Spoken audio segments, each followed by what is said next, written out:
So this is my Australia versus West Indies ICC Women's T20 World Cup 2026 review. I would just say that no match. West Indies was no match for Australia. The thing was, it was also kind of frustrating as well because they were dotting up a lot, and then they will go for the release shot and they will just not cross the circle, or they will place it directly on the fielder's hand. It felt like they were hitting the ball, but they just didn't have the strength to make it cross over the boundary road. And it was just like, even Haley Matthews was like their second highest run scorer in the match, but she took 27 balls for that.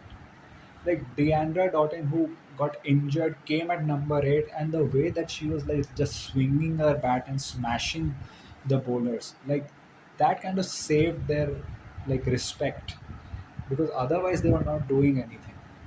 And I think the Australian bowlers were very good in the match. Like they were not letting them like get away with anything. Uh, Another thing that they might be concerned about Australia is that Ellis Perry injury, and Ellis Perry has been going through some injuries for the past year or so. She missed the WPL as well, especially when she has started bowling again. Because for a while she was not bowling, then she started bowling again in the WPL and now in the internationals, and I think that is taking a toll on her body because she she has her age may not be that much, what she's 33, 34, but she has been playing cricket from a young age. And especially when you have left bowling for a while, then you're bowling again, the aches and pains, I think that's a lot, and she provides a lot of balance to the team. And just the way the Australian openers played, even though Georgia Bull didn't last long, but she was good. The shots that Beth Mooney played and the others played were just something else. Like, like it was like the the the the expression like oh was coming out of me. I would just say that any team who is coming up against Australia, like they are determined. And like they have won the T20 World Cup like 9 times. They didn't make the semi-finals of the ODI and T20 World Cup for what, 2 years, and like the interviewers are interviewing them about, oh, you just defeated the curse. If this is a curse, I want that curse. I want the Indian team to dominate T20s, ODIs, and even test the way that the Australian women have been dominating all the tournaments. Like T20 World Cups, like how many winners have been there who are like not Australia? What, England one time, West Indies one time, and New Zealand one time. Only these three. Otherwise, all times Australia have won. Like we should have this, especially with the talent that we have. At least in T20s, we should have this domination. Just keep winning tournaments. ODI, yes, we need more. Tests, we need a lot more. But T20s, that should be our goal. Another thing is that West Indies, I kind of think that they are giving excuses. I get that you don't get the funding and that you're not expected to beat them, but you have won the T20 World Cup before, from what I know. And before coming into the match, why didn't you repeat the same things?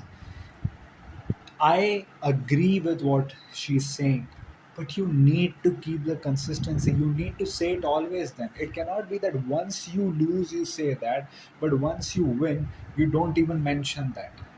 It kind of feels like a cop out, even though it kind of isn't, because the things that she's saying is true. But then when you come into a tournament, you win or lose, right? You cannot just then go around and say that, we are not expected to beat them, but we are here. I mean, you got to the semi-finals, right? You are not expected to do that. So the thing is, and especially the performances that they were having, the match, they just capitulated. Like even the players, what did Haley do? Like they can talk about the money that the team is not getting, but you get money, you play all over the world. Why did you score? Why did Deandra Doughton score? What about the bowlers? What about Chanel Henry? like she plays in a lot of uh, uh, domestic, or she plays a lot of franchise cricket. Why didn't she perform? She gets a lot of money. You can say that about the whole system, the coaches, and even the other players who are not really playing franchise cricket. But the people that have been playing franchise cricket, I don't think they can say that. So I think it's also about the timing. Like if she said that maybe a few days after the match, but then you say directly in the press conference after it, it doesn't go well. It doesn't go well with any. So yeah, that was my review of the match. What do you think about the match? Tell me in the comment section. If you and tell me about my review. If you like this type of content, like this video, share and subscribe. If you don't, then share with those who do. My social media accounts, which are my Twitter /X account and my Instagram account, links are in the description. Go follow me on that. My UPI ID link, which is Sharpa to the OKICICI, is also in the description. You go donate any amount of money which you can, which can help you make your permanent career option. So that was it for today. So thank you. Goodbye. Till then.